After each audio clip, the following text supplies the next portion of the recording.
and a very warm welcome. I am Ruchi Sharma. The recent surge in the virtual digital assets market has sipped into peripheral activity as well. NFT market witnessed jump in prices, but there is growing pessimism over its continuation. Many participants want to know whether this upswing will continue unabated or whether there are hurdles in the road ahead. To answer such questions and many more and provide clarity on this, we have a very special guest with us, Mr. Arul Prakash, founder, Book Technology. Welcome to 3 TV, Mr. Arul. Thank you very much for having me here. So there is a surge in the overall cryptocurrency market. Two major cryptocurrencies, Bitcoin and Ether, are trading higher. This trend has also reflected upon the NFT market. What is your take on overall market and the current situation in NFT market? Yeah, so the overall NFT market is doing good, right? I categorize them into two different sections. One is the PFP or the JPEG NFTs, and the other is the real world asset NFTs. Right. The PFP JPEG NFTs, if you know, there are like the large players, largely driven by Yuga Labs and CryptoPunks and Penguins and so on. So these top projects have actually built an ecosystem around the NFT, but all the follow-on projects that I've come across trying to build a community have not been able to do that because most of the people who participated in it were not for the community value of it. They were more for the financial and the speculative value of it. So if today there is an NFT which gives a good return, they just jump to one to the other, right? So from a forecast perspective, I would say that the JPEG NFT industry, the top few players will continue to exist. But I do not see any new players coming into this particular space. But we're going to see a new angle to this, right? We're going to see real world businesses. So the likes of, Starbucks and all these players are, it could be a gaming community. It could be a sporting club. So those kind of NFTs are going to see much more adoption rather than the JPEG NFTs alone, which are only art driven, trying to build a community around it. So we're going to see community moving to NFT rather than NFTs moving towards communities.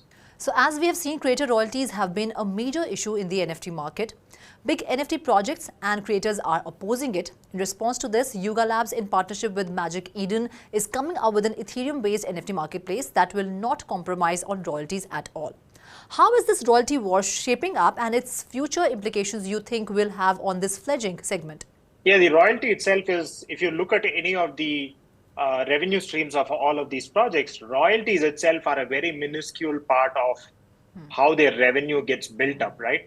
It is more of principle around whether the artist should get secondary market royalty or not.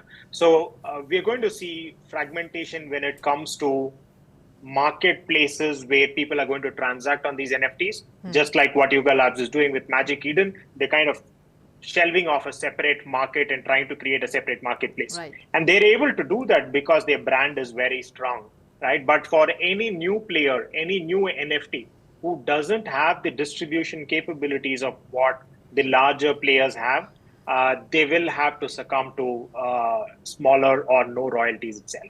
So if we talk about OpenSea, the biggest NFT marketplace has lost business since it made royalty option. There is news that OpenSea is cutting down staff by 50% and it also planning to launch OpenSea 2.0. How do you see this, and is OpenSea doing all this to gain the lost market share and to maximize sales and profits? Yeah, I don't think it is a play around sales or market share, etc. It is largely a play around overall dampening of how the PFP JPEG NFT markets have been playing, right? So because there is no trading happening, they try to remove the royalty and try to make sure that volume continues to exist. But there is only so much that you can support a falling market, and that market is, like I said, is going to continue to go down. There are going to be newer avenues, newer markets which open up around PFP and NFTs, which are access driven. But the current OpenSea model is not going to thrive. In fact, just to kind of give a heads up, we ourselves are in a real world kind of a business, and we were talking to one of the top 3 NFT marketplaces globally just yesterday, and they themselves are looking to move away or at least try to create newer business models around real world asset NFTs rather than continue to only focus on PFP NFTs. So what are the future events that you think can impact the market situation? Bitcoin price is the only future event that can impact anything, right? So as long as it goes up, everything else goes up. There are going to be innovation is going to continue. That's not going to stop. But as long as Bitcoin price moves up, we're going to see speculative assets moving up. But even without Bitcoin price moving up, we are going to see innovation driving, right? So innovation and pricing are different. Okay. So do you think the spot Bitcoin ETF approval and the Bitcoin halving event both will have a major impact on Bitcoin prices, and that will bring about a positive momentum in the market?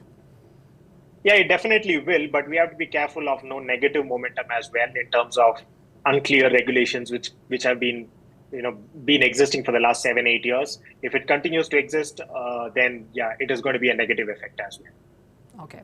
So during the NFT market meltdown, a lot of NFT platforms announced shutdown. GameStop will shut down this month. Last year, we saw WazirX, Tessera, and Form Function closing down.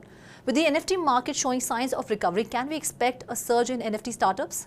Definitely, yes. It is very unfortunate that innovative startups like Tessera had to shut down, and GameStop. I still do think that there is a lot of opportunity when it comes to gaming NFTs. They will come up. They still have the opportunity. They have a captive audience, and I do see a lot of new NFT startups coming up. Not necessarily marketplaces. They could be more around liquidity provisioning, around fraud detection, around real world asset analytics for which use NFT technology, like the likes of BitsCrunch and so on, who kind of provide the required analytics to do this kind of for this particular segment. Right. So lastly, what future do you see for NFTs, and which segment of the NFTs do you think will gain most traction?